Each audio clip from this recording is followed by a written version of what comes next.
South ఇండియాలోనే biggest sorry store మన Varahi silks మన విజయవాడ ఎంజీ రోడ్ లో డిసెంబర్ 4వ తారీఖున సూపర్ హీరో తేజ సజ్జా అలాగే హీరోయిన్ మీనాక్షి చౌదరి చేతుల మీదుగా ఘన ప్రారంభం.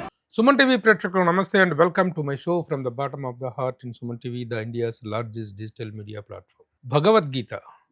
భగవద్గీత అన్నది భారత ఇతిహాసంలోని అంతర్భాగమే అయినప్పటికీ భీష్మ పర్వంలోని 25వ అధ్యాయం నుండి 42వ అధ్యాయం వరకు శ్రీకృష్ణుడికి అర్జునుడికి చేసినటువంటి ఆ హితబోధ ఒక ప్రత్యేక గ్రంథంగా ఒక ఔన్నత్యాన్ని సంతరించుకుంది. భారతలో ఒక అంతర్భాగం అయినప్పటికీ కూడాను భగవద్గీతకు ఏర్పడినటువంటి ఔన్నత్యం, భగవద్గీతకు ఏర్పడినటువంటి ప్రాచుర్యము, భగవద్గీతకు ఏర్పడినటువంటి పవిత్రత అనేటువంటిది ఇన్ని సంవత్సరాలుగా 5126 సంవత్సరాల క్రితం భగవద్గీత ప్రవచించబడింది అనేటువంటిది ప్రతీతి. ప్రతి సంవత్సరం మార్గశిర శుద్ధ ఏకాదశి రోజున భగవద్గీతను గీతా జయంతి కార్యక్రమాన్ని నిర్వహిస్తూ భగవద్గీతను అందరూ తలుచుకోవటం అనేటువంటి జరుగుతుంది. ప్రపంచవ్యాప్తంగా ఉన్నటువంటి హిందువులందరూ కూడాను దీని ఒక పవిత్రమైనటువంటి దినంగా భావించడం జరుగుతుంది. ఈ నేపథ్యంలో భగవద్గీత యొక్క ఔన్నత్యాన్ని గురించి, ఈ గీతా జయంతి యొక్క ఔన్నత్యాన్ని గురించి మాట్లాడటానికి మనతో ఉన్నారు ప్రముఖ గాయకులు, భగవద్గీత ఫౌండేషన్ చైర్మన్ గంగాధర శాస్త్రి గారు. శాస్త్రి గారు నమస్కారం అండి, వెల్కమ్. నమస్కారం ప్రభు గారు. జై శ్రీకృష్ణ. జై శ్రీకృష్ణ. ముందుగా నన్ను క్షమించాలి మీరు. దేనికంటే నేను అర్జెంటుగా వేరే పని మీద ఊరు వెళ్తున్నటువంటి టైంలో మీరు వస్తున్నారని తెలిసిందో మిమ్మల్ని ఇంటర్వ్యూ చేసేటువంటి అవకాశం, నేను డ్రెస్ కూడా చేంజ్ చేసుకోలేకపోయినా మీలాంటి ఒక ఆధ్యాత్మిక వ్యక్తి దగ్గరికి అందులో ఒక భగవద్గీత గురించి మాట్లాడుతున్నప్పుడు డ్రెస్ కోడ్ అనేటువంటిది కూడా చాలా ఇంపార్టెంట్. చాలా మంది అభిమానులు కూడా తిడతారు కూడా, అందుకని ముందుగా నేను క్షమాపణ కోరుకుంటున్నా. ఏం లేదు, మేము క్షమించేసాం. కారణం ఏంటంటే వీటన్నిటికంటే మించి వీటిని పరిహరించేట్టుగా దీని ఏమంటారు, భారతీయ ఆధ్యాత్మిక చిహ్నం బొట్టు అది ఉంది కాబట్టి వీటన్నిటికీ. అట్లాగే మీరు ఈ సందర్భంగా గీతా జయంతి సందర్భంగా సుమన్ టీవీ స్టూడియోకి రావటం చాలా ఇది. అయితే ముందుగా ఒక భగవద్గీతలోని ఒక చక్కని శ్లోకంతో ఈ కార్యక్రమాన్ని ప్రారంభిద్దాం. భగవద్గీతలో అన్ని చక్కటి శ్లోకాలే. వాటిలో ప్రధానంగా పరమాత్మ అవతార పరమార్థం ఏమిటో తెలియచెప్పే ఒక జంట శ్లోకాలు ఉన్నాయి. శ్లోకద్వయం అంటాం దీన్ని. 4వ అధ్యాయంలో 7, 8 శ్లోకాలు. అవి యదా యదా హి ధర్మస్య గ్లానిర్భవతి భారత అభ్యుత్థానమధర్మస్య తదాత్మానం సృజామ్యహం పరిత్రాణాయ సాధూనాం వినాశాయ చ దుష్కృతాం ధర్మ సంస్థాపనార్థాయ సంభవామి యుగే యుగే.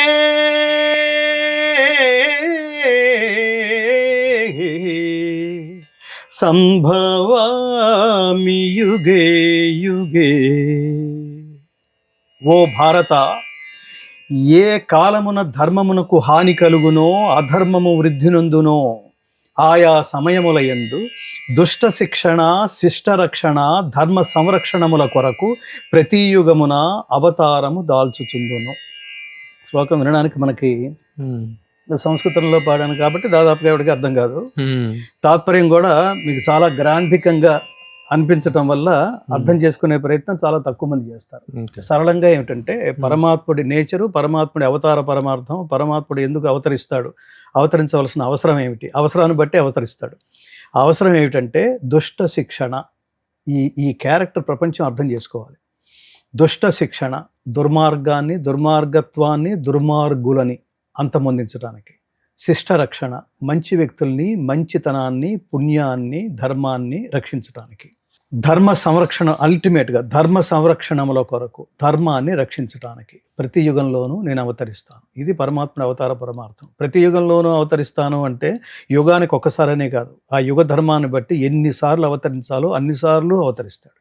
ఎక్కడన్నా ఒక దుర్మార్గానికి ఒకడు మరొకరి చేత శిక్షించబడుతున్నాడంటే ఆ శిక్షించేవాడు పరమాత్మ స్వరూపంగా భావించాలి. ఏది ఊరికే పోదు. Thank you sir. తాత్పర్య సహితంగా చక్కని శ్లోకంతో ప్రారంభించారు.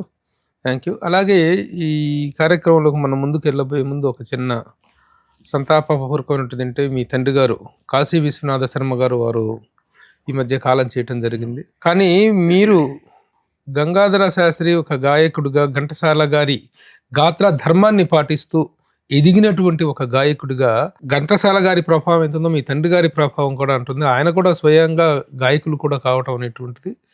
ఎలా ఆయన మిమ్మల్ని తరఫీ చేశారు, ఎలాంటి ఈ శిక్షణ మీకు ఇచ్చారండి?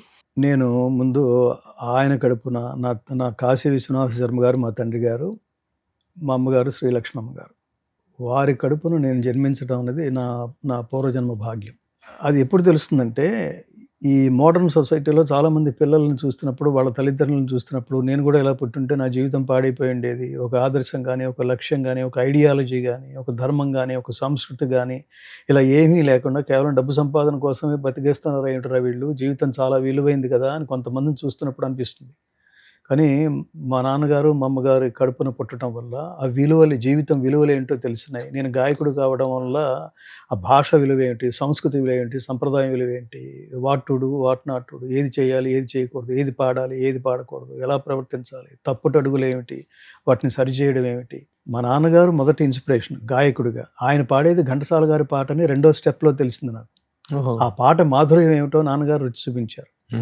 అగాధమౌ జలనిధిలోన ఆణిముత్యమున్నటులే,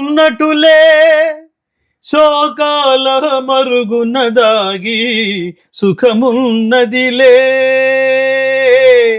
ఏది తనంత తానై నీదరికి రాదు, శోధించి సాధించాలి అదే ధీరగుణం. ఎంత గొప్ప వాంగ్మయం అది. మీరు మంచి అందుకని చిన్నప్పటి నుంచి మంచి శబ్దం వింటూ ఉండాలి, మంచి పదాలు వింటూ ఉండాలి, మంచి వాంగ్మయం వింటూ ఉండాలి. ముఖ్యంగా భారతదేశంలో పుట్టినందుకు సంస్కృత శ్లోకం, తెలుగు రాష్ట్రాల్లో పుట్టినందుకు తెలుగు పద్యం, భాష, వాంగ్మయం, ఈ వైభవం మనకు తెలుస్తుంటే మనం పిచ్చి పిచ్చి మాటలు, జారుడు భాష మనం మాట్లాడం. అసలు నేను ఆ కాలంలో పుట్టడం వల్ల నేను చాలా ధన్యుని అనిపిస్తుంటుంది. నాన్నగారు, ఘంటసాల గారు, అక్కినేని నాగేశ్వరరావు గారు, ఎన్టీ రామారావు గారు, ఆ పౌరాణికాలు, ఆ జానపదాలు, ఆ వాంగ్మయం. కించిత్ మధుపానాసక్తమైన మా చిత్త భ్రమ బళ సముచిత సత్కార సంతృప్త స్వీకార స్వాంతుడగు ఈ కురుభూకాంతుని సంభావన సంభాషణ భూషణములచే ఈ సభాభవనము ధన్యము. అకుంఠిత నిర్మాణ చాతురి ధురీనుడవగు ఓ మయబ్రహ్మ, నీ శిల్ప చాతురి మధురిమ ఆ బ్రహ్మకు గాని విశ్వబ్రహ్మకు గాని లేదు లేదు లేదు. లేవచ్చును, లేకపోవచ్చును, కానీ ఆ పాండవ హతకులకిట్టి పరిషత్తు లభించడం మాత్రము మానధనులమైన మా బోంట్లకు దుస్సహం. శత్రుకృతాపచారము కంటే శక్తిమంతుల వైభవము దావానల సదృశము. ఇక మేమిందుండరాదు. ఇవన్నీ ఎలా దగ్గర నుంచి ఎప్పుడు భగవద్గీత ప్రవచనం మెలోడీ విన్నాం, అద్భుతంగా చెప్పారు. అవును ప్రభు గారు. ఇప్పుడు ఆ భాష కానీ, ఆ ఫ్లో కానీ, దాని పట్ల ఆకర్షితులు అవడం కానీ, ఇదంతా సంస్కారం. ఇది పూర్వజన్మ వాసన వల్ల ఈ సంస్కారం లభించినప్పటికీ దాని కొనసాగింపు బిగినింగ్ డేస్ నుంచే మళ్ళీ దాన్ని గుర్తు చేయడానికి ఒక టీచర్ ఉండాలి. ఆ వేలో కాశీ విశ్వనాథ శర్మ గారు he's my best teacher of my life and best teacher of my life. Another best teacher of my life is my mother. So ఆయన దగ్గర నుంచి నేను విన్నది గొప్ప పాట. ఆయన చాలా గొప్ప గాయకుడు. ఆయనకి నివాళి ఈ కార్యక్రమం. ఇటీవల ఆయన నేను మొన్న కూడా ఒక వేదిక మీద చెప్పాను, నాలో సనాతన ధర్మ బీజాలు నాటిన తొలి ఫాదర్, గాడ్ ఫాదర్, గురువు ఆయనే. అట్లా ఆయనకి స్మరణతో మనం ఈ కార్యక్రమాన్ని కొనసాగిస్తున్నాం. ముందుగా రెండవది, నేను చాలా ఆనందంగా ఆయన నాకు రుచి చూపించిన భగవద్గీతలో ఒక విషయం చెప్పబడింది. మనం పితృదేవతలకి ఈ తర్పణాలు అందించేటప్పుడు, లేదా మనం పితృదేవతలకి మన ముందున్నప్పుడు తండ్రి దైవము, తండ్రి గురువు, తండ్రి గాడ్ ఫాదర్ అని మాట్లాడతాం. భౌతికంగా ఉన్నప్పుడు వాళ్ళు ఈ లోకం నుంచి వెళ్ళిపోయినప్పుడు వాళ్ళు పితృదేవతలు అవుతారు. ఆ పితృదేవతలు తర్పణాలు అందించే మన సంస్కృతిలో ఆయన అస్థికలు నిమజ్జనం చేయడం ఎక్కడ అని చాలామంది తల్లిదండ్రులు పోతే అస్థికలు ఎక్కడ నిమజ్జనం చేయాలి అంటే దానికి రెఫరెన్సు శ్రీకృష్ణ పరమాత్మ. ఆయన భగవద్గీతలో చెప్పింది, నదులన్నిటిలో కంటే వేదానాం సామవేదోస్మి దేవానాం అస్మి వాసవః అని చెప్తూ ఆయన నదులలో గంగ అని చెప్తాడు. నదులలో గంగలో నేను సుప్రతిష్ఠుడనై సమధికంగా కొలువై ఉన్నాను అని చెప్తాడు. శ్రోతసామస్మి జాహ్నవి. జాహ్నవి అంటే గంగ, శ్రోతసామ అంటే నదులలో గంగ.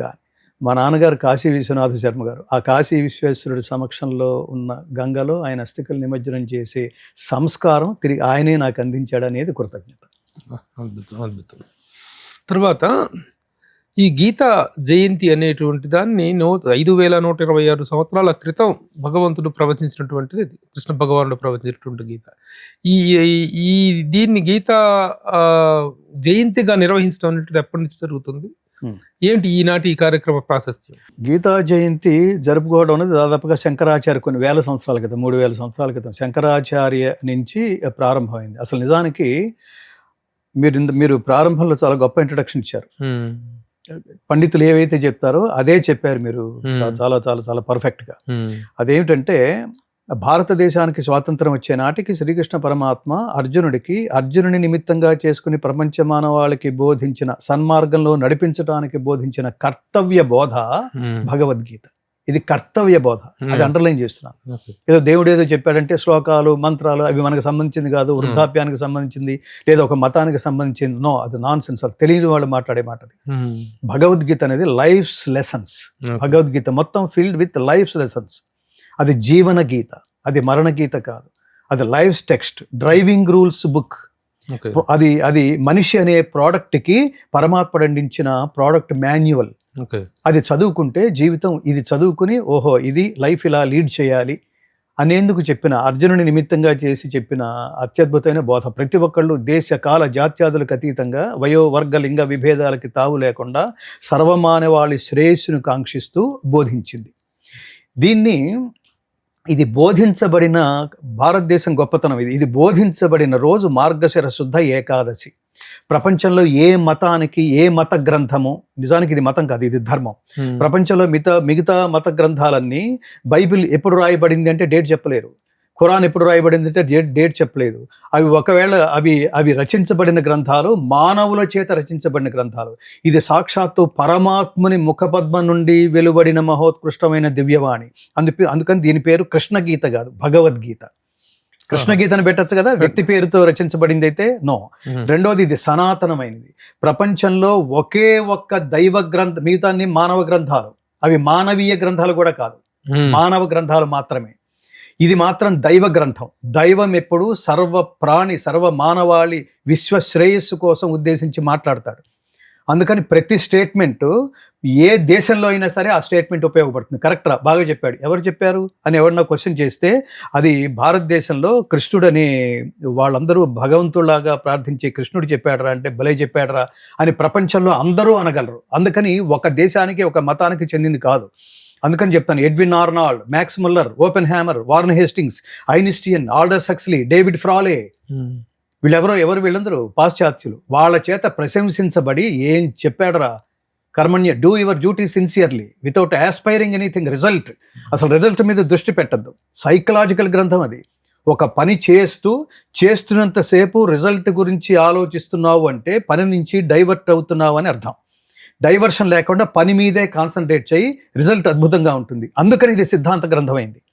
భగవద్గీత దైవ గ్రంథంతో పాటు భగవద్గీత మత గ్రంథం కాదు, సిద్ధాంత గ్రంథం. ఒక సిద్ధాంతం వెలువరించిందంటే సూర్యుడు తూర్పున ఉదయించును లాంటి స్టేట్మెంట్ అన్నమాట భగవద్గీతలో కృష్ణుడు అర్జునుడికి చెప్పిన ప్రతి మాట. అందుకని మీరు చెప్పినట్టుగా 1,00,000 శ్లోకాల సంహిత అయిన మహాభారతంలో మధ్యే మహాభారతం భీష్మ పర్వం 6వ అధ్యాయమైన భీష్మ పర్వంలో 25 మధ్యలో భీష్మ పర్వంలో కూడా 25వ అధ్యాయం నుంచి 42వ అధ్యాయం వరకు ఉన్న 18 అధ్యాయాల జ్ఞానబోధ, కర్తవ్య బోధ భగవద్గీత. దాన్ని పరిశోధన చేసి అసలు మొత్తం 1,00,000 శ్లోకాలు చదివే అవకాశం ఎవరికీ ఉండదు. ఒకవేళ ఉన్నా కూడా ఎవరికి టైం లేదు. ఈ శరీరయాత్ర నడపడానికి ప్రతిరోజు ఉన్న బిజీలో 1,00,000 శ్లోకాలు ఎప్పటికి చదువుతాడు, ఏం అవసరం అనుకుంటాడు. అందుకని ఈ 700 శ్లోకాలు చదివితే చాలు మానవ జీవితం అత్యున్నతంగా నడుపుతుంది. మానవ జీవిత సరళిని, ఆ శైలిని అత్యద్భుతంగా నడిపించడానికి 700 శ్లోకాలు చాలు అని శంకరాచార్య అనే మహాత్ముడు భావించి మొట్టమొదటిసారి అందులోంచి బయటికి తీసి అవి ఆ రోజుల్లో రేకుల మీద రాసుకుని దాన్ని ప్రచారం చేసి ప్రపంచానికి తన భాష్యాల రూపంలో మొట్టమొదటి భాష్యకారుడు భగవద్గీత భాష్యం రాసి ప్రపంచానికి అందించి ప్రచారం చేసిన మహాత్ముడు జగద్గురు ఆది శంకరాచార్య. వారికి జాతి రుణపడి ఉండాలి. అక్కడి నుంచి గీతా జయంతి ప్రారంభమైంది. మార్గశిర శుద్ధ ఏకాదశి గీతా జయంతి అని. రెండోది చాలా దీని విశేషం ఏమిటంటే ప్రపంచంలో ఏ పుస్తకానికి పుట్టినరోజు పండగ జరుపుకునే సంప్రదాయం మనం ఎక్కడా చూడం. ఒక భారతదేశంలోనే భగవద్గీతకే పుస్తకానికి పుట్టినరోజు, ఒక బోధకి పుట్టినరోజు, ఒక గ్రంథానికి పుట్టినరోజు, అది గీతా జయంతి, గీత బోధించబడిన రోజు. అది దీని విశిష్టత. అది మనం చాలా గర్వపడాలి. ఇది ప్రతి ఒక్కళ్ళు చదువుకుని. ఇంకోటి ఏమిటంటే ఈ సందర్భంగా స్పష్టం చేయాల్సింది, Bhagavad Gita is not just a reading text, it is a practicing text. Bhagavad Gita పఠనా గ్రంథం కాదు, భగవద్గీత కేవలం పారాయణ గ్రంథం కాదు. భగవద్గీతని ఫస్ట్ లెవెల్లో చదవండి, సెకండ్ లెవెల్లో అర్థం చేసుకోండి, 3వ లెవెల్లో దాన్ని ఆచరించండి, 4వ లెవెల్లో దాన్ని ప్రచారం చేయండి, 5వ లెవెల్లో దాని గురించి ఏమాత్రం అవగాహన లేకుండా పిచ్చగా మాట్లాడిన వాళ్ళకి ఫస్ట్ లెవెల్లో ఎడ్యుకేట్ చేయడానికి ప్రయత్నించండి. వాడు ఎడ్యుకేట్ కాకపోతే తగిన విధంగా బుద్ధి చెప్పండి. దాన్ని రక్షించుకునే మార్గం అది. శ్రేయాన్ స్వధర్మో విగుణః పరధర్మాత్ స్వనుష్ఠితాత్ స్వధర్మే నిధనం శ్రేయః పరధర్మో భయావహః. హిందువులు అతి సంయమనం పాటించడం కారణంగా హిందువుల మీద ఎవడు పడితే వాడు ఇష్టం వచ్చినట్టు మాట్లాడుతుంటారు. ప్రభు గారు, మనం గుడికి వెళ్తున్నాం, దండం పెట్టుకుంటున్నాం, నెక్స్ట్ డే ఆ గుడిని కూల్చేయటం ధైర్యంగా, ఆ గుళ్ళ విగ్రహాలను కూల్చేయటం ధైర్యంగా. అదే గుడికి వెళ్లే భక్తులు ఎవరు రోడ్డు మీదకి వచ్చి నిరసన వ్యక్తం చేయకపోవటం దారుణం. అది వాళ్ళ బలం కాదు, మన బలహీనత. వాళ్ళ ధైర్యం ఏంటో తెలుసా? మన అధైర్యం, మన అతి సంయమనం. వాడి పాపాన వాడేం పోడు. సిస్టమ్ ఒకటి ఉంది, వాడు శిక్షించబడాలి. హిందువులు రోడ్డు మీదకి రాగలగాలి. మనదని గట్టిగా అనుకోకపోవడం అనేది ఈ టోన్ పెంచి నేను మాట్లాడడం మనస్తాపానికి కారణం. ఇది నీది అని అనుకుంటే బలంగా దాన్ని ఊరుకుంటామా ప్రభు? మీ అమ్మగారిని అంటే ఊరుకుంటారా మీరు? మీ నాన్నగారిని అంటే ఊరుకుంటారా? మీ పిల్లల్ని ఏమన్నా అంటే ఊరుకుంటారా? మీ ఆస్తుల మీద ఇంకోళ్ళు ఎవరన్నా కన్నేస్తే ఊరుకుంటారా ప్రభు గారు? మరి నీ ఇన్విజిబుల్ మదర్ కదా మతం అంటే. దాన్ని ఎవరన్నా అంటే మీరు ఏం మాట్లాడలేదేంటి? జస్ట్ తిరుమల తిరుపతి దేవస్థానం కూడా, అది ధర్మ కేంద్రం అని మాట్లాడుతున్నాం కదా, తిరుమల తిరుపతి దేవస్థానం కూడా ఖండించదేంటి? పాయింట్ బ్లాంక్ లో గన్ పెట్టి నువ్వు హిందువా అని అడిగి కాల్చి 26 మంది అమాయకులైన టూరిస్టుల్ని చంపేస్తే ఈ దేశం బయటికి రాదా? ఒకడు బయటికి రాడా? ఒక స్వామీజీ బయటికి రాడా? అనుయాయులు బయటికి రారా? నిరసన వ్యక్తం చేయరా? హిందూ అని మాట్లాడే ప్రతి ఒక్కడి మీద రియాక్ట్ అవ్వాల్సిన బాధ్యత లేదా? ఏం దేశం ఇది? ఏ స్థితిలో ఉన్నాం? నిద్రపోతున్నాం. హిందూయిజం నిద్రాణ ఊరి చెప్పుకునే హిందూయిజం ఏ స్థితిలో ఉంది అంటే, ఎంత బలహీనమైన స్థితిలో ఉందంటే, వాట్సాప్ మెసేజ్లు వస్తాయి, ఏదో శ్లోకమో స్తోత్రమో దాని అర్థమో, లేదా చాగంటి వారో లేదా గరికిపాటి వారో ఈ మెసేజ్లు ప్రతిరోజు లేచి ఈ మెసేజ్లు 10 మందికి ట్రాన్స్ఫర్ చేసేసుకుంటే, ఫార్వర్డ్ చేసేసుకుంటే మనం హిందువులు అయిపోయాం. అది చేతులు దులిపేసుకోవటం. ఇదే హిందూయిజం అంటే. మీరు చెప్పినటువంటి మీరు ఇప్పుడు వ్యక్తం చేసినటువంటి ఆవేదన, ఈ ఆవేశం, వీటన్నిటినీ ఎలా ఒక మార్గంలో పెట్టాలి? హిందూ మత ధర్మ పరిరక్షణ కోసం ఎలాంటి కార్యాచరణ రూపొందించుకోవాలి అంటే ఏం చెప్తారు? అసలు నేను అదే చెప్తానండి. మీరు వేదవ్యాస మహర్షిని గొప్ప మాట అడిగారు. మీరు ఇందాక ఒక మాట అన్నారు చూడండి, హిందువుల పవిత్ర గ్రంథం. మిగతా మతాలన్నిటికీ పవిత్ర గ్రంథాలు ఒక్కొక్కటే. అక్కడ బైబిల్, ఇక్కడ ఖురాను, ఇంకోటి ఆది గ్రంథ, అలా చెప్పుకుంటారు. ఇక్కడ అన్ని పవిత్ర గ్రంథాలే. ఒక భగవద్గీత కాదు, అమాయకులు మాట్లాడతారు. వేదం పవిత్ర గ్రంథం కాదు, ఉపనిషత్తులు పవిత్ర గ్రంథం కాదు. ఆ వేదాన్ని వర్గీకరించినవన్నీ పవిత్రమైన మార్గాలు కాదు. శిక్ష, వ్యాకరణం, ఛందస్సు, కల్పం, నిరుక్తం, జ్యోతిషం ఇవన్నీ పవిత్రమైనవి కాదు, నీ జీవనాన్ని నడిపించేవి. సో అలాగే భగవద్గీత, అలాగే పురాణాలు, అలాగే ఉపనిషత్తులు, ఇవన్నీ కూడా వీటిని కాపాడుకునే ప్రయత్నంలో ప్రతి ఒక్కడూ మీరు చెప్పినట్టుగా ఎలా హిందువులు జాగృతం కావాలంటే అసలు ఫస్ట్ వీటన్నిటిని అదే వేదవ్యాస మహర్షిని అడిగారు. హిందూయిజానికి సిలబస్ అనంతం. ఒక జీవితకాలంలో ఇన్ని చదువుతామా? మమ్మల్ని కన్ఫ్యూజ్ చేయకండి, మాకు టైం కూడా లేదు, అందుకని ఏదో ఒక్కటి చెప్పండి అంటే ఆయన అన్నారు, గీత సుగీత కర్తవ్య కిమన్యై శాస్త్ర విస్తరై యా స్వయం పద్మనాభస్య ముఖ పద్మ వినిశ్రుత. సరే ఇవన్నీ అక్కర్లేదు నాయన. సాక్షాత్తు పరమాత్మ ముఖపద్మం నుండి వెలువడిన మహోత్కృష్టమైన దివ్య సందేశం, కర్తవ్య బోధ అయిన సమగ్ర అన్ని గ్రంథాల, అన్ని శాస్త్రాల సమాహారం, సారాంశమైన భగవద్గీత ఉండగా ఇతర శాస్త్రాలతో పని ఏంటి? Bhagavad Gita itself is called as a Gita శాస్త్రం. అదొక్కటి చదివితే చాలు అన్నాడు ఆయన. సో కాబట్టి ప్రతి హిందువు భగవద్గీత శ్లోకం చదవండి. తల్లులారా, మీరు ఒక శ్లోకం రోజుకు చదవండి, మీ పిల్లలకి నేర్పించండి, తాత్పర్యంతో సహా నేర్పించండి. వాడు ఎంత ఫ్యూచర్లో ఎంత గొప్పవాడు అంటే వాడు నేర్పించడం అంటే అర్థం ఏంటంటే ఒక ఐడియాలజీతో, ఒక సంస్కారంతో, ఒక క్యారెక్టర్తో బిల్డ్ చేయటం అన్నది. మీరు స్కూల్కి వెళ్తే నేర్చుకునేది విద్య మాత్రమే, ఇది జ్ఞానం. జ్ఞానం లేని విద్య నిరర్ధకం. ఇప్పుడు వాడు ఈ మధ్యన చాలా ఫ్రీక్వెంట్గా టీవీల్లోనూ సోషల్ మీడియాలోనూ బాగా చెలరేగిపోయి ఒక వార్త వస్తుంది. వాడు పాపం వీళ్ళు 100 కోట్లు పెట్టి సినిమాలు తీస్తుంటారు ప్రభు గారు. దాని మధ్యలో అది పేదవాడికి అందట్లేదని వీడెవడో మధ్యలో ఒక సంస్కర్త ఒకటి బయలుదేరి దాన్ని కాపీ చేసేసి దొంగతనంగా జనాలకు పంచి పెడుతున్నాడు. అది దొంగతనం అవుతుందా, దొరతనం అవుతుందా? ప్రాపర్టీనేమో పాపం వాడెవడో హీరోయిన్ చేస్తున్నాడు. అదేంటది? అది నువ్వు హీరో అంటే వాడు హీరో అయిపోడు. నీ సంస్కారం అదని అర్థం. ఎలా పెంచారా నేను తల్లిదండ్రులు? అంటే నైతిక విలువలు లేకుండా పెంచితే ఇలాగే తగలడతారు. పైగా నువ్వు హీరో, ఓకే, హీరో అరెస్ట్ అవుతాడా? ఇప్పుడు వాడు ఎక్కడున్నాడు? జైల్లో ఉన్నాడు కదా. తప్పు కదా అది. అది ఏదైనా కూడా దొంగతనము, అధర్మము, అది తప్పు కదా. తస్కరించబడింది అంతే కదా. ఒకటి ప్రాపర్టీ పాపం అది.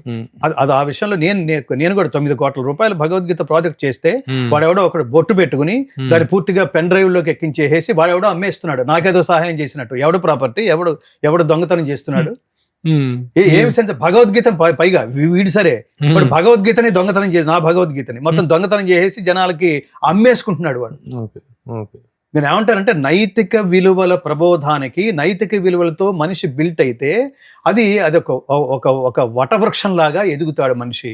సంస్కారంగా ఎదగండి. జీవితం అంటే ఉన్న కాలంలో బతకటం కాదు, లేని కాలంలో కూడా మనం చేసిన సత్కర్మల ద్వారా, సత్కార్యాల ద్వారా, మనం చేసే సేవల ద్వారా గుర్తింపు పొందటం. ఒకప్పుడు ఆయన ఉండేవాడు, ఎన్ని గొప్ప సినిమాలు తీశాడు అని విశ్వనాథ్ గారి గురించి మాట్లాడుకుంటున్నావా లేదా? ఒకప్పుడు శంకరాచార్య, 1000 సంవత్సరాల క్రితం శంకరాచార్య, ఇప్పుడు మాట్లాడుకుంటున్నావేమిటి? లక్షల సంవత్సరాల క్రితం శ్రీరాముణ్ణి ఇప్పుడు మాట్లాడుకుంటున్నావేమిటి? ఇప్పుడు మీరు చెప్పినట్టుగా 5126 సంవత్సరాల క్రితం శ్రీకృష్ణుడు అర్జునుడికి బోధ చేస్తే ఇప్పుడు మామూలుగా మార్కెట్లో ఉన్న పుస్తకాలు ఎంతకాలం ఉంటాయండి? మొన్న పుస్తకం రిలీజ్ అవుతుంది, నిన్నటి వరకు మన దగ్గర ఉంటుంది, ఎల్లుండి ఎక్కడో పడేస్తాం, ఆ నెక్స్ట్ డే ఎక్కడో ప్లాట్ఫామ్ల మీద అమ్ముతూ ఉంటారు, ఆ తర్వాత చెదలబట్టి పోతుంటుంది, రీప్రింట్ కూడా ఉండదు. అలాంటిది ఏం పబ్లిసిటీ ఉందని, ఎవరు దాని మీద ఖర్చు పెడుతున్నారని భగవద్గీత ఈ రోజు వరకు జనబాహుళ్యంలో ఉందండి. ఇప్పుడు ఇందాక మీరు వ్యక్తం చేసినప్పుడు ఆవేదన పాయింట్ కి వద్దామండి. హిందూ ధర్మ పరిరక్షణ లేకపోతే హిందూ మత ఔన్నత్యాన్ని గురించి, హైందవ ధర్మాన్ని గురించి, అసలు హిందువుకి హిందువే శత్రువు.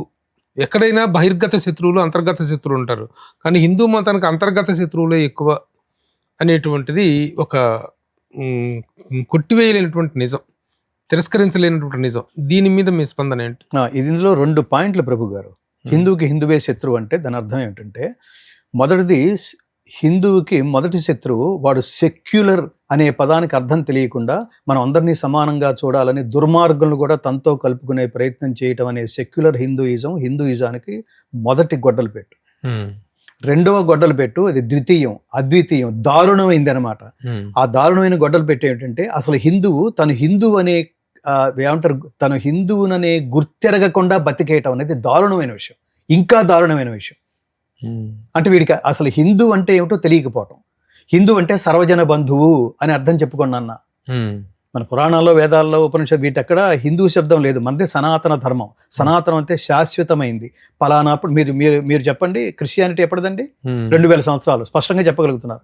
ఇస్లాం ఎప్పటిదండి? 1400 సంవత్సరాలు స్పష్టంగా చెప్పగలుగుతున్నారు. హిందూయిజం ఎప్పటిదండి చెప్పండి? చెప్పలేము. తర్వాత మిగతా మతాలన్నీ ఒకళ్ళ చేత స్థాపించబడినవి అని చెప్తున్నారు మీరు పర్ఫెక్ట్ గా. కానీ హిందూయిజాన్ని ఎవరు స్థాపించారు చెప్పండి? నో.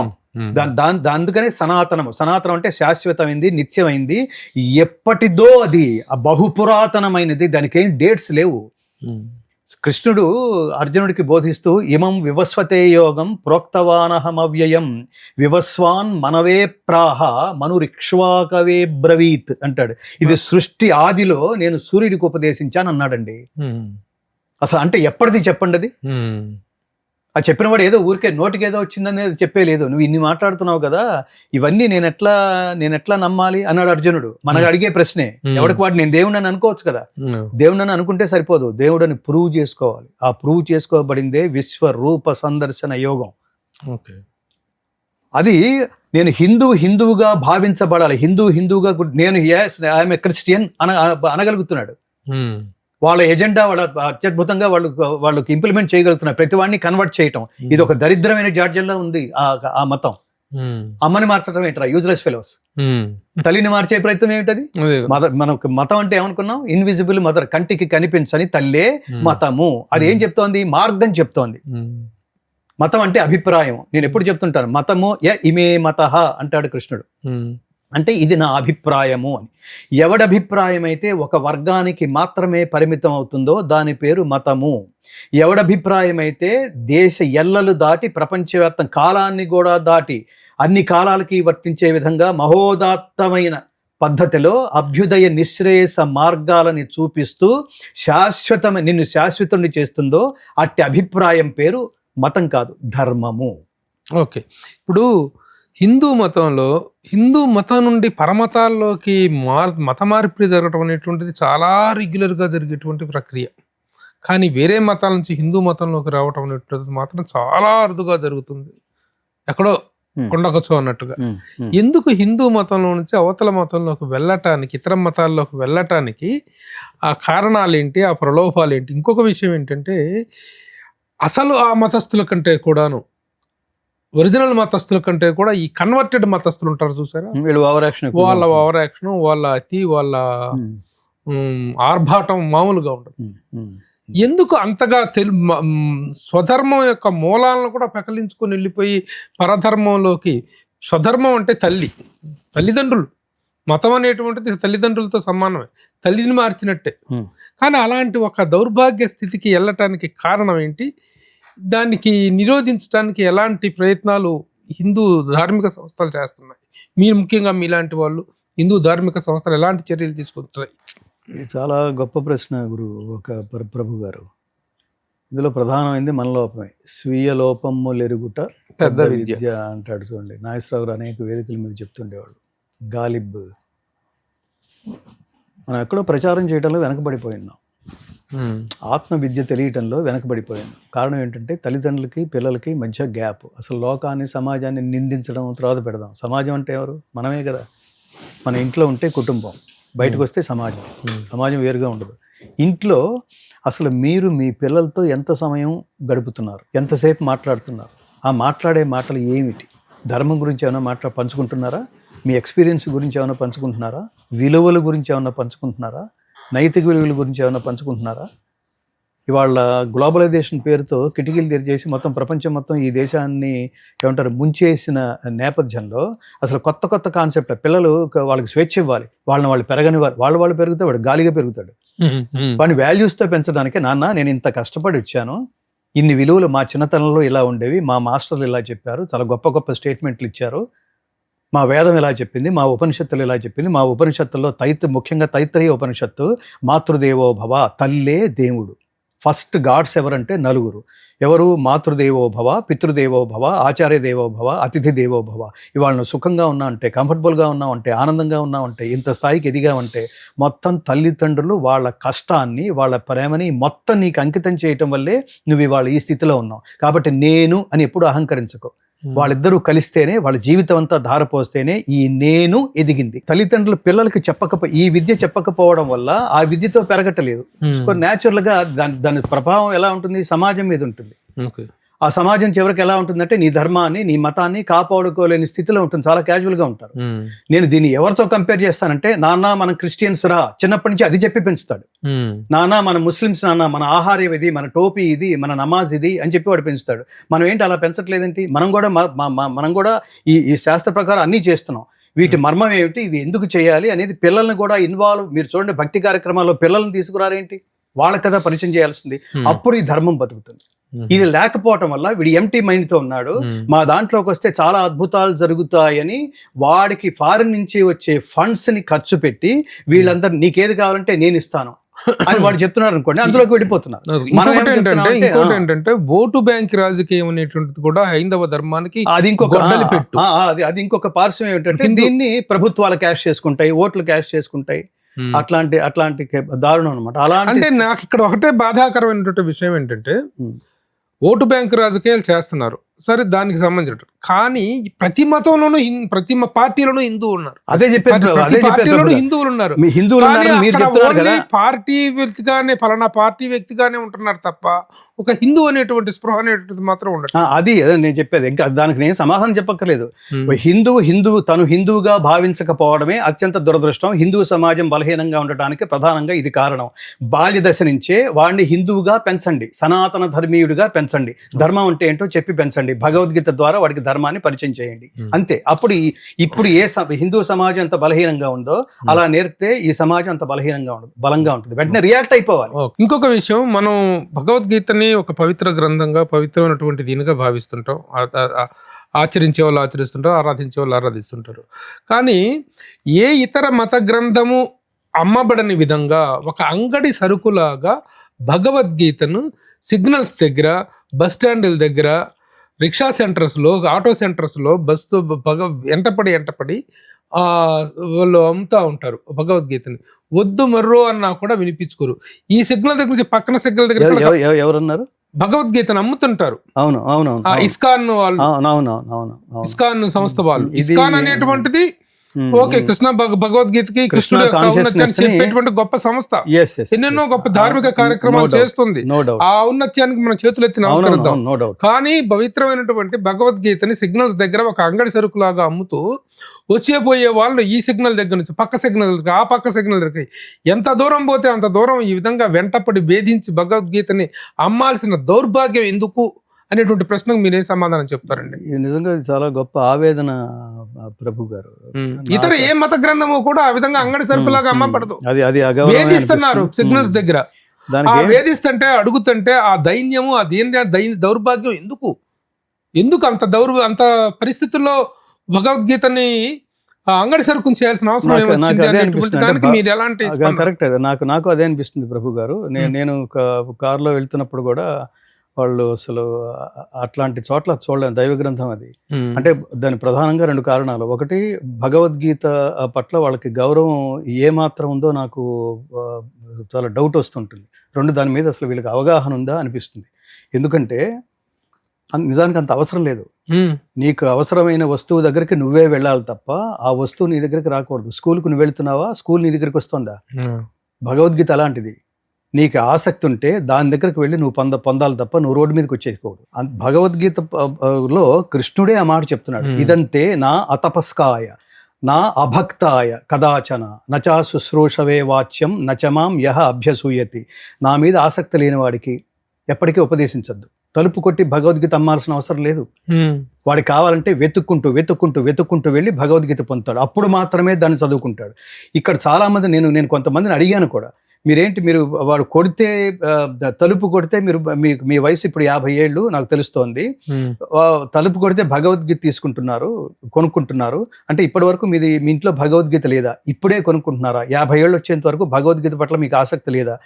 ఒకవేళ అతను అమ్మకపోతే మీరు కొనుండేవాళ్ళు కాదా? ఏమిటి అసలు హిందూయిజం పట్ల మీకున్న ఆసక్తి ఏమిటి? సనాతన ధర్మం పట్ల మీకున్న ఆసక్తి ఏమిటంటే, అతను ఏమన్నాడంటే వాళ్ళకేదో ఆ టెంపుల్కి ఏదో ఒక 100 రూపాయలు ఇచ్చినట్టు ఉంటుందని అలా కొనుక్కున్నాను తప్ప ఇదేని అర్జెంట్గా ఇంటికి వెళ్ళి చదువుకోలేదు. ఆ పర్పస్ పోలేదు, పర్పస్ పోయింది, ఆ ఔదార్యమో పోయింది. వీళ్ళకి ఉన్నటువంటి అది ఏమవుతుందంటే అది కాదు, వ్యాపారం అవుతుంది. అది ఏమిటో తెలియదు. రెండోది ఏంటంటే కల్ట్ లాగా పెరగకూడదు. నేను మా ఆఫీస్కి ఒక ఇస్కాన్ అతను వచ్చాడు. మేము రికార్డ్ చేసిన భగవద్గీతని మేము గౌరవంగా వాళ్ళకి ఇస్తాం. ఎవరు ఆఫీస్కి వచ్చినా భగవద్గీత ఏది అవైలబుల్ గా ఉంటే అది ఇస్తాం. ఎందుకని? అది భగవద్గీతే. అది ఎవరు వ్యాఖ్యానం రాసినా కూడా దాని పేరు భగవద్గీతే. శంకరాచార్య వ్యాఖ్యానం, రామానుజాచార్య వ్యాఖ్యానం, మధ్వాచార్య వ్యాఖ్యానం. వాళ్ళ తపస్సుల నుంచి వాళ్ళు ఏమి అనుభూతి పొందారో అర్థం చేసుకున్నారో అది రాశారు. అన్ని చదువుకోవాల్సిందే మనం. కానీ వీళ్ళందుకు భిన్నంగా అది అమ్మమ్మ మేము వేరే భగవద్గీతలు తీసుకోండి అన్నాడు అతను. నేను షాక్ అయ్యా. అలా ఆ మాట అంటే అది జబ్బు అవుతుంది. సనాతన ధర్మం మీకు ఏం అర్థం చేసుకున్నారు? హిందూయిజం సర్వనాశనం అయిపోవడానికి ఒక్క మాట చాలు. నువ్వు తెలిసి మాట్లాడుతున్నావా, తెలియక మాట్లాడుతున్నావా అన్నా అనేసరికి పక్కన అతను ఏదో అతన్ని తప్ప ఆయన అన్నది కరెక్ట్, తప్ప అలా రిజెక్ట్ చేయకూడదు అన్నాడు. మొత్తం మీద నా మొహమాటం కొద్దీ ఏదో మొత్తం మీద తీసుకున్నాడు. ఆ తర్వాత అతను పక్కన పడేసి ఉంటాడు. నేను అమెరికాలో భగవద్గీత ప్రచారం కోసం వెళ్ళినప్పుడు మళ్ళీ ఇదే కల్ట్ వాళ్ళు నేను భగవద్గీత చెప్తుంటే, గురుగారు యూఆర్ ఎ పవర్ఫుల్ స్పీకర్, నాది ఒక్క రిక్వెస్ట్, ఇట్లా పక్కకు వస్తారా అని పక్కకు తీసుకెళ్ళి, గురుగారు మీరు మా దాంట్లో జాయిన్ అయితే ఈ ఉద్యమానికో మా దీనికో ఇస్కాన్ చాలా చాలా పెద్ద ఊపు వస్తుంది. మీరు సంపూర్ణ భగవద్గీత రికార్డ్ చేశారన్నారు కదా, 150 మంది టెక్నీషియన్స్ స్కాలర్స్తో 9 సంవత్సరాల పాటు చేశారన్నారు కదా, మీరు ఇప్పుడు ఇంగ్లీష్ చేయాలనుకుంటున్నారు, తప్పకుండా మా ఇస్కాన్ మేము ఇంగ్లీష్లో మీరు చేసే భగవద్గీత మేము సపోర్ట్ చేస్తాం, కానీ నాది ఒక రిక్వెస్ట్ అని అతను చెవి దగ్గరికి వచ్చి, మీరు ఇప్పుడు ఏ భగవద్గీత అయితే చేసి దాని తాత్పర్యం రాశారో ఆ తాత్పర్యం తీసేసి మా ఇస్కాన్ తాత్పర్యం పెడితే మేము సపోర్ట్ చేయడానికి సిద్ధంగా ఉన్నాం అన్నాడండి.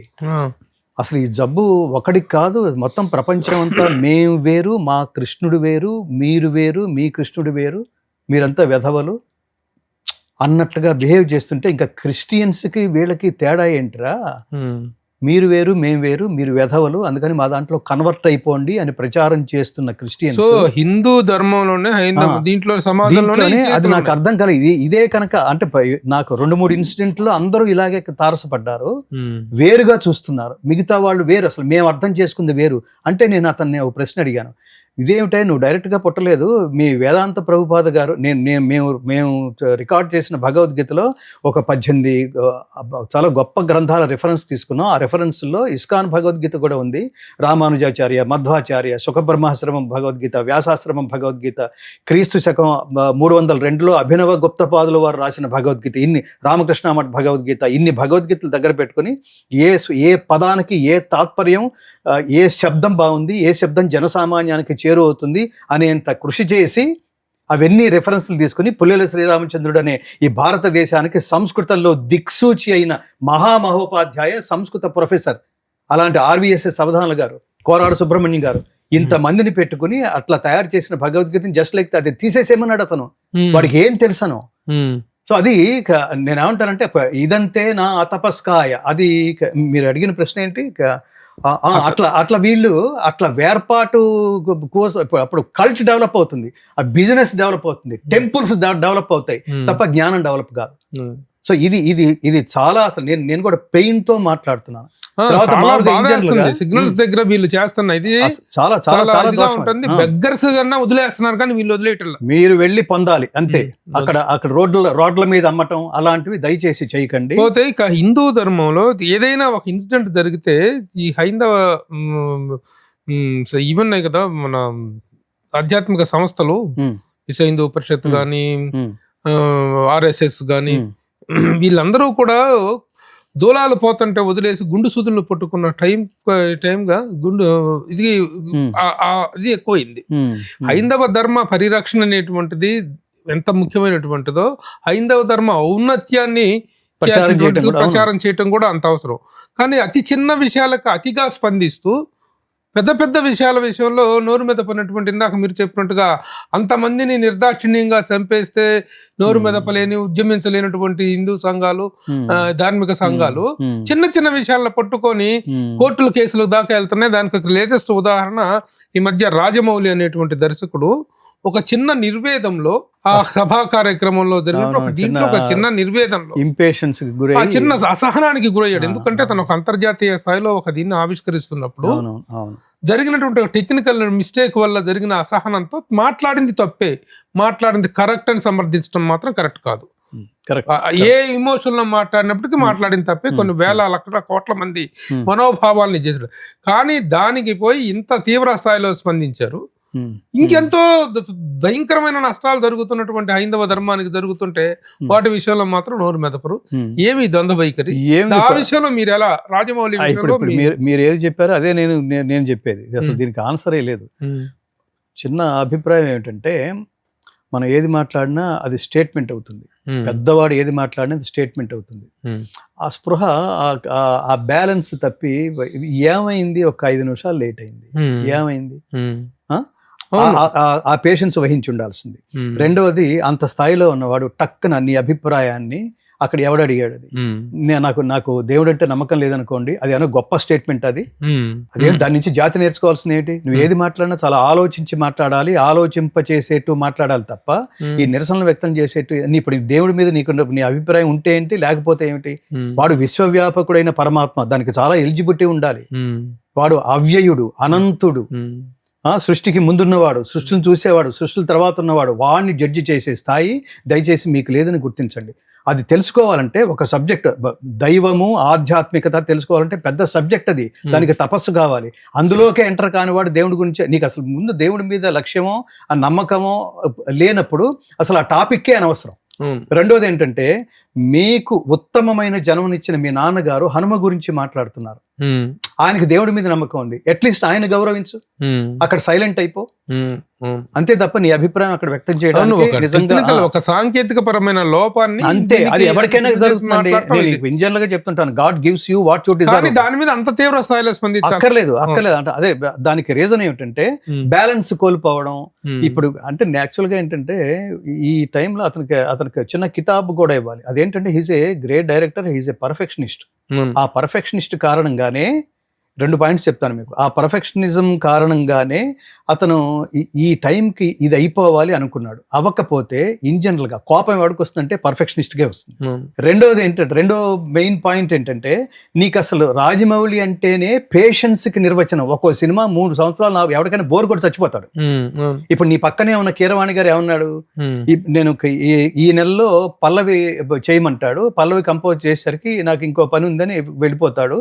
6 నెలల తర్వాత చరణం అంటాడు, ఇంకో 6 నెలల తర్వాత 2వ చరణం అంటాడు. ఈ లోపల మూడంతా సర్వనాశనం అయిపోయి ఆ ట్యూన్ గుర్తుకు రాక ఇన్స్పిరేషన్ పోయి అనే ఇంపేషన్స్ ని ఎక్కడో సరదాగా నిజంగానే ఆర్ట్ నేను గాయకుడిగా లేకపోతే నేను సంగీత దర్శకుడిగా వాళ్ళ ఆ టెక్నీషియన్స్ యాటిట్యూడ్ ఎలా ఉంటుందో ఆ పవర్ అప్పుడు అయిపోవాలి. అలా ఉంటుంది కీరవాణి స్థాయిలో ఉన్న వాళ్ళకి.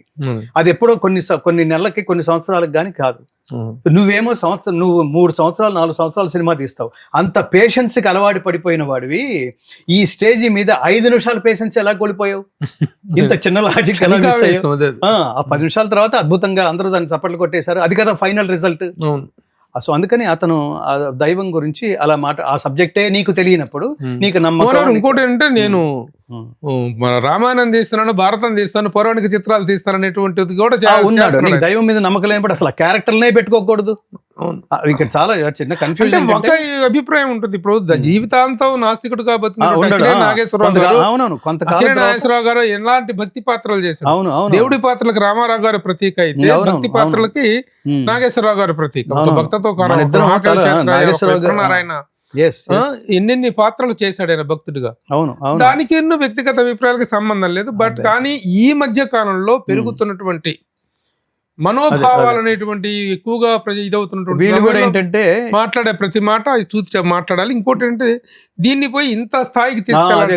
అదే చెప్పబోతున్నాం. ఒక్కొక్కడు రాజమౌళి లాంటి వాడిని మీద ఒక కామెంట్ చేస్తే మనం కూడా వెలుగులోకి వస్తామనే తాపత్రయంతో చేసేవాళ్ళు కొంతమంది, వీడియోలు పెట్టేవాళ్ళు. అది దారుణంగా మాట్లాడుతున్నా, వాడు వీడు రాజమౌళి వాడు వీడని మాట్లాడుతున్నారు. బీజేపీ నాయకులు కొంతమంది వీళ్ళు మాట్లాడుతున్నారు. ఎంత దుర్మార్గం అది. మీరు అన్నది కరెక్ట్. ఎక్కడంటే ఈ చిన్న దానికి తిరగబడ్డం కంటే 26 మంది అమాయకులైన టూరిస్టులను చంపేసినందుకు రండిరా రోడ్ల మీదకి మీరురా అప్పుడు హిందువులు మీ ఇంటి పక్కనే గుళ్ళో విగ్రహాలని సర్వనాశనం చేస్తే వాళ్ళ మీద వాళ్ళు పిచ్చివాళ్ళు మతి భ్రమించి అలా చేశారని ప్రభుత్వాలు వాళ్ళని కాపాడే ప్రయత్నంలో, ఇతర మతాల వాళ్ళని కాపాడే ప్రయత్నంలో చేస్తున్నప్పుడు రోడ్ల మీదకి వచ్చి ప్రభుత్వాలు అంతు చూడండిరా, వాళ్ళకి సరైన సమాధానం చెప్పండిరా, ఇలా కూలగొట్టిన వాళ్ళ మీద కేసులు పెట్టండిరా.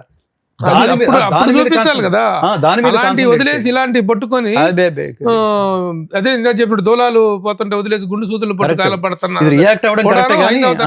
ఇదే హిందూ మతానికి ఒక గొడ్డలి పెట్టు లాంటిదని చెప్పాలి. ఆ ధోరణి కూడా ఈ ఇన్సిడెంట్ మీద నేను ఏమంటానంటే, ఫైనల్ గా ఈ ఇన్సిడెంట్ మీద రియాక్ట్ అవ్వడం కరెక్టే గానీ ఇంతకంటే పెద్దగా రియాక్ట్ అవ్వాల్సింది దేశ భద్రతకి ముప్పు వాటిల్లేట్టుగా చేస్తున్న 2 మతాల మీద కాన్సన్ట్రేట్ చేయండి అంటున్నా.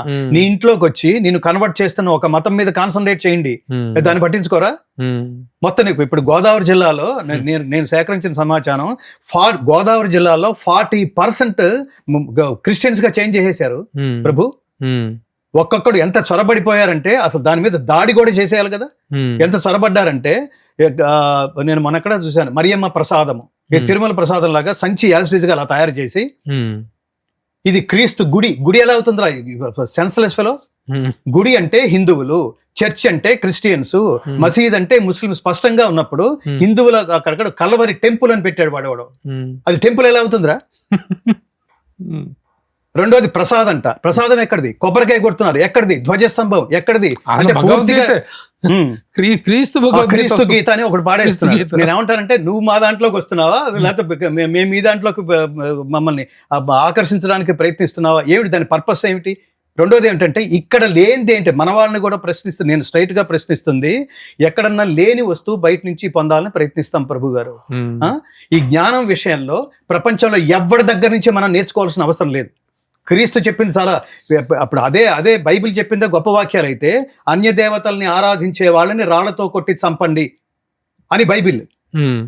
అంటే నీకున్న మానసిక, అంటే ఏ ఇతర దేవుని ప్రార్థించినా కూడా వాడు రాళ్ళతో కొట్టి చంపేస్తాడు. వీడిని మాత్రం వీడిని ప్రార్థించిన వాడు, వీడిని శరణు కోరిన వాడు, వీడి నరకానికి పోతాట. ఏమన్నా సెన్స్ ఏమన్నా ఉందా? మనం ఏం చెప్తున్నాం అంటే, యోయాం తనుం భక్త శ్రద్ధయార్చితుమిచ్చతి తస్యాచలాం శ్రద్ధాం తామేవ విదధామ్యహం ఏ యథామాం ప్రపద్యంతే తాం తథైవ భజామ్యహం. నువ్వు ఏ రూపాల్లో భగవంతుని ప్రార్థిస్తామో నువ్వు ఆ రూపాల్లో పరమాత్ముడు నిన్ను అనుగ్రహిస్తాడు. ఎంత స్పష్టంగా ఉంది, నన్నే అంటలేదు. ఓకే. పోతే ఇక ఈ మధ్య కాలంలో చివరిగా ఒక విషయం ప్రస్తావిస్తాను. మీరు సినిమా జర్నలిస్ట్గా కెరీర్ స్టార్ట్ చేశారు. సితారా అనేటువంటి పత్రికలో ఒక జర్నలిస్ట్గా మీ ఆర్టికల్స్, మీ రివ్యూస్ అంతా చాలా, అదొక ఎరా. ఆ తర్వాత మీరు సినిమా సింగర్గా, నేపథ్య గాయకుడుగా మన గురువు గారు దాసనారాయణరావు గారు తొలి అవకాశం ఇవ్వటం, అదంతా ఒక చరిత్ర. వదిలేస్తే సినిమా ఫంక్షన్స్కి మీరు దూరం అయ్యి సినిమా వేదికల మీద మీరు కనిపించి చాలా కాలం అయింది, 20 సంవత్సరాల పైన. కానీ నిన్ననే జరిగినటువంటి అఖండ 2 అనేటువంటి ఈ సినిమా వేడుకలో మీరు పార్టిసిపేట్ చేయటం, అక్కడ మీరు పాటలు పాడటం, ఉపన్యసించడం చాలా సెన్సేషన్ క్రియేట్ చేసింది. అసలు ఎందుకు మరలా ఒక సినిమా వేదిక మిమ్మల్ని ఆహ్వానించిందా, మీరు వెళ్ళారా? నేను ఎప్పుడు జీవితంలో అడిగి పాడలేదు, అడిగితే పాడా. ఫస్ట్ మాట. రెండవది ఏంటంటే, పూర్తిగా సినిమా ఆ ప్రపంచానికి, సినిమా జర్నలిస్ట్గా ఉన్నాం మనం. ఆ జర్నలిస్ట్గా ఉన్న కెరీర్లో కూడా you are my greatest inspiration.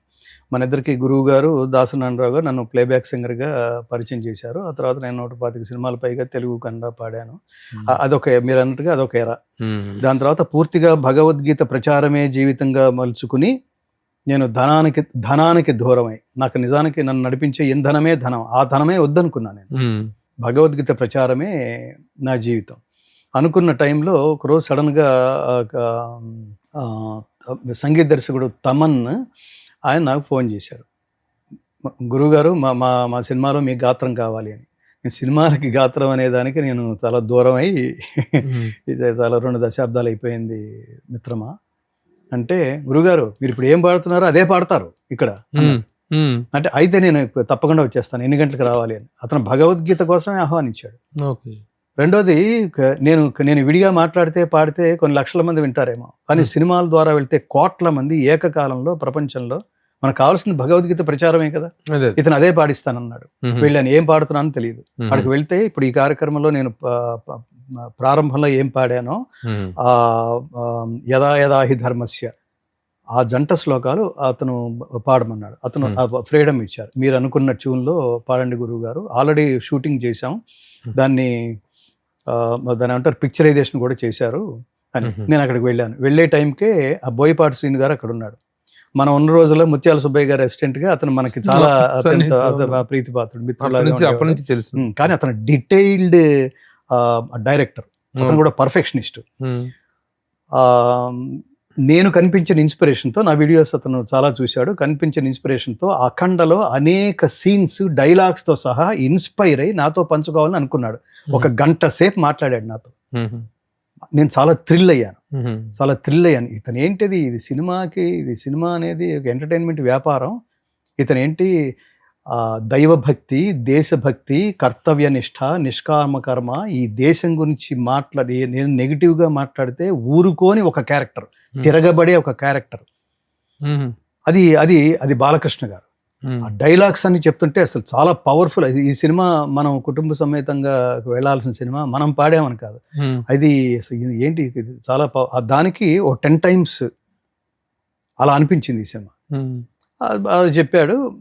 నేను తర్వాత వెళ్ళి నేను పాడాను. అక్కడికి అది ఆ సీన్ అయిపోయింది. ఆ పాడింది నేను ఆ పిక్చర్ వేసిన ఒక కీలకమైన సందర్భం కోసం అది పెట్టాడు. ఇది పెట్టాల్సిన అవసరం ఏంటి? ఉమ్, వాళ్ళు ఏదో ఒక తపస్సులో ఉన్నారు, వెనకాల శ్లోకాలు స్తోత్రాలు ఆ రీ రికార్డింగ్లో అసలు చాలా చాలా రోరింగ్గా వినిపిస్తాయి అనమాట. ఉమ్, వాటిలో భగవద్గీత అలాంటి సినిమా ఇది. ఉమ్, అది అయిపోయింది. మళ్ళీ నా పనిలో పడ్డాను. మళ్ళీ తమన్నే ఫోన్ చేసి, గురుగారు ఈ ఈ వేదిక మీద ఈ ప్రీ రిలీజ్ ఫంక్షన్లో ఈ ధర్మానికి సారాంశమే ఈ సినిమా కదా, మీకు తెలుసు కదా, ఇది భగవద్గీతతో ప్రారంభం అయితే బాగుంటుందని బాలయ్య బాబు గారు మేము అనుకున్నాం. మీరు వచ్చి మీ భగవద్గీత ఆలాపనతో ఈ కార్యక్రమం ప్రారంభించండి అన్నాడు ఆయన. ఉమ్, అంటే అలాగే సినిమా ఫంక్షన్లో ప్రాబ్లం ఏంటంటే మనం గంటల తరబడి కూర్చుని వెయిటింగ్, Wait చేసి. ఈ దీనికి నేను చాలా దూరం, వెళ్ళగానే కార్యక్రమం అయిపోతే వచ్చేసేయచ్చు. ఇప్పుడు మన ఏజ్ కూడా ఉమ్, అన్నిటికీ సహకరించాలి. సరే వెళ్ళాను, అది పాడాను. దానికి ముందు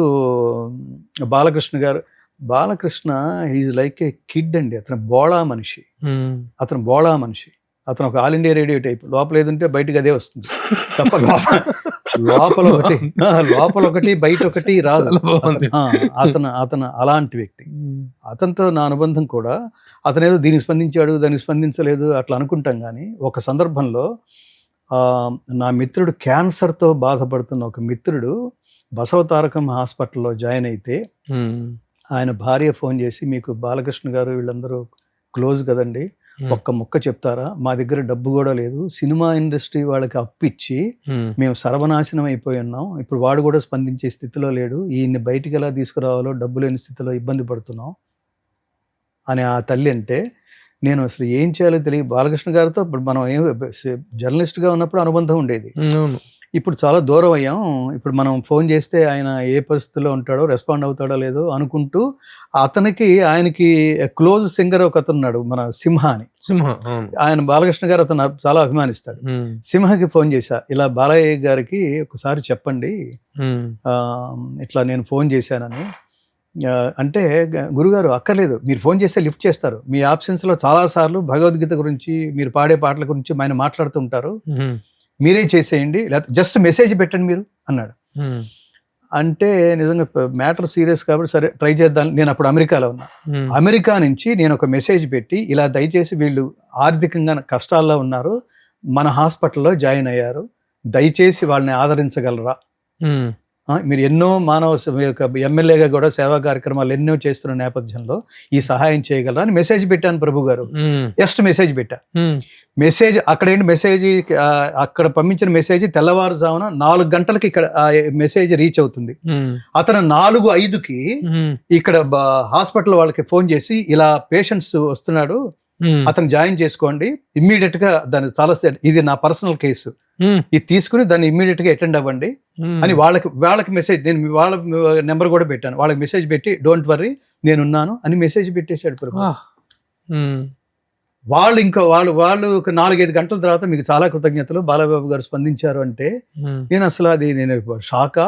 థ్రిల్లా, అసలు ఆనందమా, ఆశ్చర్యమా, ఉమ్, ఆయన అటెండెన్స్ అలా ఉంటుంది. ఆయన ఆ వేదిక మీదకి, నేను ఇలా వేదిక మీదకి వెళ్ళిపోయినా, ఆడియన్స్లో కూర్చున్నారు, నేను పాడేసి వెళ్ళిపోబోతుంటే గురువు గారిని నేను కింద కూర్చొని వింటాను, ఆయన మాట్లాడాలి సనాతన ధర్మం గురించి, ఆయన వెళ్ళొద్దని చెప్పండి, ఇది బాలకృష్ణ గారి ఇన్స్పిరేషన్. నేను నేను ఈ సందర్భంగా ఫ్యాన్స్ కూడా చెప్తుంటాను, బాలయ్య బాబు అని మీరు ముద్దుగా పిలుస్తున్నారు ఓకే, కానీ ఆయన పేరు బాలకృష్ణ, అసలు శబ్దం అంతా కృష్ణలో ఉంది. కృష్ణ అనేది మంత్రం, ఆ మంత్రానికి అర్థం ఏమిటంటే క్రిష్ అనేది ధాతువు, ఆ ధాతువుకి అర్థం ఏమిటంటే క్రిష్ అంటే ఆకర్షించుట అని అర్థం. అణ అనేది ఆనందవాచకం, నా అంటే ఆనందం ఇచ్చువాడు అని అర్థం. ఆకర్షించి ఏం చేస్తాడు, ఆనందం ఇస్తున్నాడు. ఏం ఆనందం? శాశ్వతానందమయ స్థితి అయిన మోక్షం. ఆ మోక్ష దేవత అంత పవర్ఫుల్ నేమ్ ఉన్నదంతా కృష్ణలోనే. దాన్ని దయచేసి ఇంకా షార్ట్ చేసి క్రిష్ అని ఏగలు తోలుకున్నట్టుగా అట్లాంటి సౌండ్లు ఎవడో వాడకండి. ఈ మధ్యన చాలా చోట్ల వింటున్నాను. కృష్ణ అనేది మంత్రం, మహోత్కృష్టమైన శబ్దం, రామలాగా, రామ కృష్ణ అందుకని బాలయ్య బాలయ్య అనేసి అది పిలిపించుకునేవాడికి పిలిచేవాడికి కూడా మోక్షం కృష్ణ శబ్దం. అందుకని బాలకృష్ణ గారిని పూర్తిగా బాలకృష్ణ గారు అనండి. ఇంకా మీరు గౌరవించాలంటే బాలకృష్ణ స్వామి లేదా కృష్ణస్వామి అని పిలవండి, అది ఇంకా గౌరవం. బాలయ్య జై బాలయ్య బాలయ్య బాలయ్య అంటే ఆయనకి వచ్చేదేం లేదు. సో ఈ ఈ ఈ పవర్ఫుల్ ఏమంటారు, ఈ తరంగంతో అది అది ఆయన చెవులకు సోకాలి, అది ప్రపంచానికి కూడా ఈ శబ్దం వినపడుతూ ఉండాలి, కృష్ణ కృష్ణ కృష్ణ. సో ఆయన బాలకృష్ణ గారి కారణంగా, ఆయన పిలుపు కారణంగా నేను ఆ వేదిక మీద ఈ సనాతన ధర్మం గురించి నేను సింగిల్ లైన్లో ముగిస్తాను. బాలకృష్ణ గారు చాలా స్పందించారు, నా కోసం వెయిట్ చేసి గురువుగారు అంటాడు, అంత గౌరవిస్తాడు. పద్యం నేను ఆ సందర్భంగా కూడా చెప్పాను, నేను మా నాన్నగారు బాలకృష్ణ గారికి గొప్ప ఫ్యాన్. ఎందుకు నాన్న నువ్వు ఎన్టీ రామారావు గారు ఫ్యాన్ అన్నావు కదా, అక్కడ ఆగిపోకుండా బాలకృష్ణ గారి దాకా ఎట్లా వచ్చావు అంటే, నాన్నగారు గొప్ప మాట అన్నారు, అతను మామూలు వాడు కాదురా, అతను గొంతు కాదు, అతని వాయిస్ ఫ్రీక్వెన్సీ, అతని టంగ్ ఎలాంటిదంటే ఫ్లూటు జింక ముందు ఊదు సింహం ముందు కాదు అనే జనరల్ డైలాగు అంత పవర్ఫుల్ గా మాట్లాడగలడు. రెండోది అతని నోట్లోంచి పద్యం, తెలివి యొకింత లేనియడ తృప్తుడనై కరిభంగి సర్వమున్ తెలిసి తినంచు గర్వితమతిని విహరించితి తొల్లి, ఇప్పుడు ఉజ్వలమతులైన పండితుల సన్నిధి నించుక బోధశాలినై తెలియని వాడనై మెలంగితి గతమయ్యే నితాంత గర్వమున్. ఆ పద్యం చెప్తున్నాడు అతను.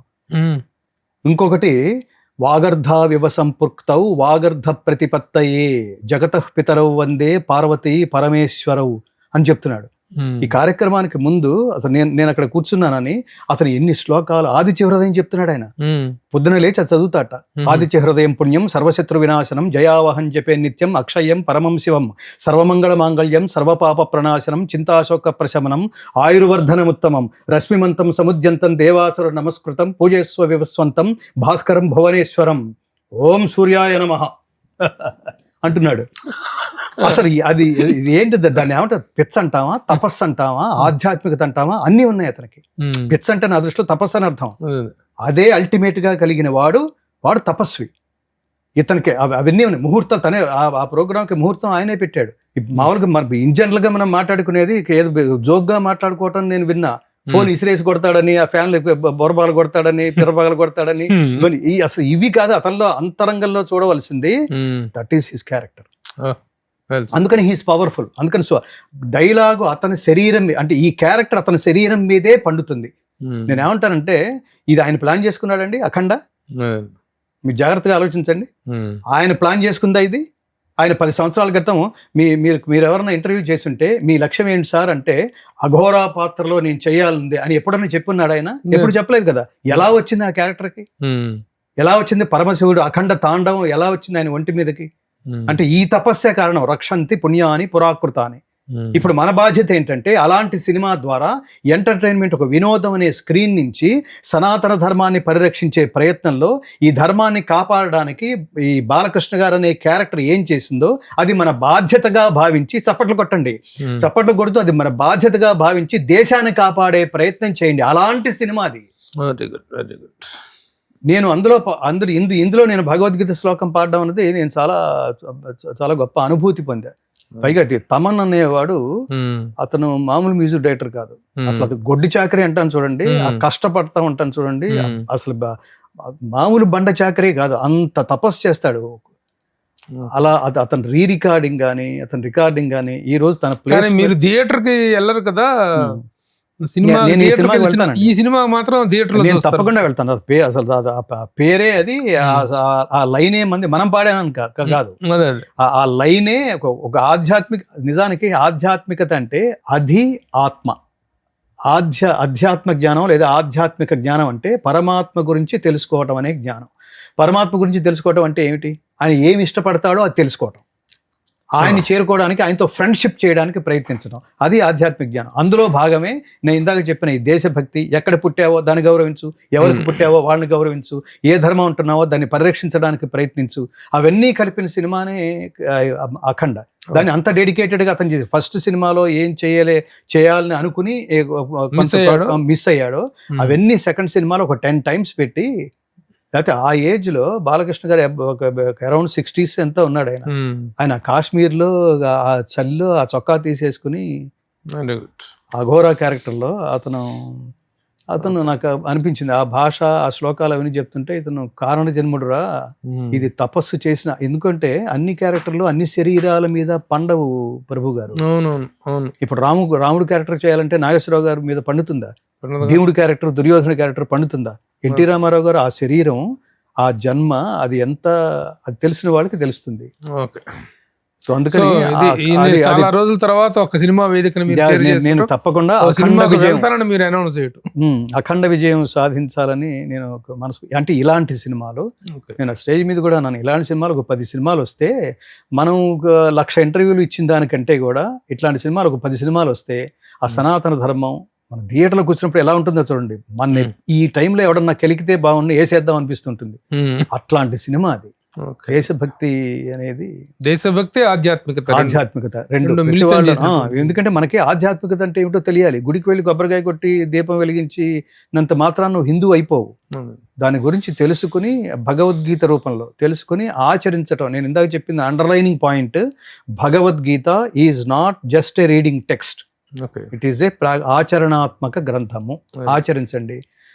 స్వార్థరహిత ఉత్తమ సమాజ నిర్మాణంలో మీరు కూడా సమిధులు కండి. మన ఫౌండేషన్ లక్ష్యం కూడా భగవద్గీత. ప్రభు గారు, నేను చొరవ తీసుకుని ఒక 1 minute లో చెప్తాను. భగవద్గీత ఫౌండేషన్ ప్రధానమైన లక్ష్యం వీలైనన్ని ప్రపంచ భాషల్లోకి భగవద్గీతని ఆయా భాషల తాత్పర్యాలతో సంగీత భరితంగా విడుదల చేయటం, ఆయా దేశాల అధ్యక్షుల చేతుల మీదుగా. రెండవది, భగవద్గీత స్కూల్ స్థాపించటం, ముఖ్యంగా హైదరాబాద్లో. దీనికి ముఖ్యమంత్రుల్ని నేను వేడుకుంటున్నాను. ఇక్కడ రేవంత్ రెడ్డి గారిని, ఆయన హైడ్రా విషయంలో ఆయన నిర్ణయాలు తీసుకునేటప్పుడు ఆయన ఒక స్ట్రగుల్ అయ్యి ఒక ప్రెస్ మీట్ పెట్టి ఆయన మాట్లాడింది, నేను ఈ నిర్ణయం కొంతమందికి నచ్చచ్చు, నచ్చకపోవచ్చు, తిరుగుబాటు రావచ్చు, అసహనాలు రావచ్చు, కొంతమందికి నచ్చచ్చు. వీటన్నిటికీ కారణం ఇది ఎందుకులే మనకి అని కూడా అనుకోవచ్చు, కానీ ధర్మాన్ని, న్యాయాన్ని నిలబెట్టడానికి నువ్వు దేనికి వెనకాడడానికి వీల్లేదు అని చెప్పిన భగవద్గీతే నాకు స్ఫూర్తి అని ఆ ప్రెస్ మీట్లో చెప్పి స్టార్ట్ చేశాడు ఆయన. అలాగే ఆయన అసెంబ్లీకి వెళ్ళినప్పుడు గో ప్రదక్షిణ చేసి, గో పూజ చేసి అసెంబ్లీలో ఆయన ప్రమాణ స్వీకారం చేశాడు. ఆ నిష్ఠ నాకు బాగా నచ్చింది. అలాగే అక్కడ పవన్ కళ్యాణ్ గారు కూడా ఆయన సనాతన ధర్మం, దానికి సనాతన బోర్డు ఒకటి పెట్టాలని ఉంది. అసలు ఈ మాటలు ఎవడు మాట్లాడండి. మీరు ఇందాక అన్నట్టుగా అన్ని మతాల వాళ్ళు మాకు సమానమే, ఎలా సమానం అవుతారా? వాళ్ళు ఎవరు నిన్ను సమానంగా చూడటల్లా. టోపీ నువ్వు పెట్టుకుంటున్నావు కానీ వాడు కిరీటం పెట్టుకోవట్లా, వాడు బొట్టు పెట్టుకోవట్లా. అది అమాయకత్వం అంటున్నా. అది ఫస్ట్ రియలైజ్ అవ్వండి, సమానం అని అనకండి. భగవద్గీత గురించి బైబిల్ చదివినవాడు, భగవద్గీత చదివినవాడు, ఖురాన్ చదివినవాడు ఎవడన్నా బతికుండంగా ఇవన్నీ సమానం అని ఎవ్వడు అండు. ఓకే గంగాధర్ శాస్త్రి గారు, థ్యాంక్ యూ వెరీ మచ్. చాలా విషయాలు చాలా నిర్మోహమాటంగా, చాలా ఆవేశంగా, ఎందుకంటే అర్థవంతంగా మీ ప్రోగ్రామ్ పేరే from the bottom of heart. రెండోది ఏంటంటే, మీ ముందుకు నేను ఇందాక చెప్పినట్టుగా జర్నలిస్ట్గా మీరు నాకు ఒక కాంటెంపరీగా ఒక గ్రేటెస్ట్ ఇన్స్పిరేషన్. సో మీ ముందు కూర్చున్నప్పుడు ఇక ప్రిపరేషన్ ఉండదు. నేను ఎప్పుడు చెప్తుంటాను, ప్రిపేర్ అయ్యావంటే అబద్ధాలు వస్తాయి. ప్రిపేర్ కాకపోతే స్పాంటేనిటీ ఉంటే నిజంగా నేను ఇప్పుడు ఏది మాట్లాడుతున్నా కూడా అది జాతి శ్రేయస్సు కోసమే ఉపయోగించబడునుగాక. నేను ఏది మనసులో ఏదో పెట్టుకుని నేను స్వార్థం కోసం మాట్లాడలేదు. దయచేసి వీటిలో ఎక్కడన్నా మిమ్మల్ని హర్ట్ చేసిన పాయింట్స్ ఏమన్నా ఉన్నా కూడా దయచేసి వాటిని ఒమిట్ చేసేయండి. మంచి ఉంటే దాన్ని ఆచరించి సమాజం కోసం మనం అందరం కలిసి శ్రమిద్దాం. భారతదేశానికి పూర్వ వైభవం తెచ్చే ప్రయత్నం చేద్దాం.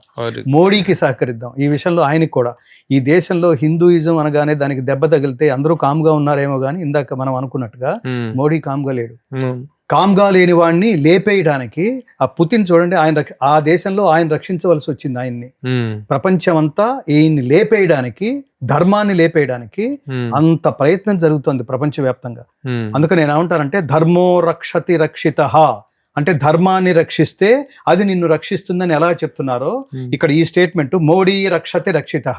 మనం అందరం కలిసి మోడీ ఒక్కడిని రక్షించుకుందాం, అతను ఈ దేశం మొత్తాన్ని రక్షిస్తాడు. అతను అలాంటి వాడు, దైవాంశ సంభూతుడు. ఒకటి మాత్రం కంక్లూడింగ్లో ఒక మాట చెప్తాను.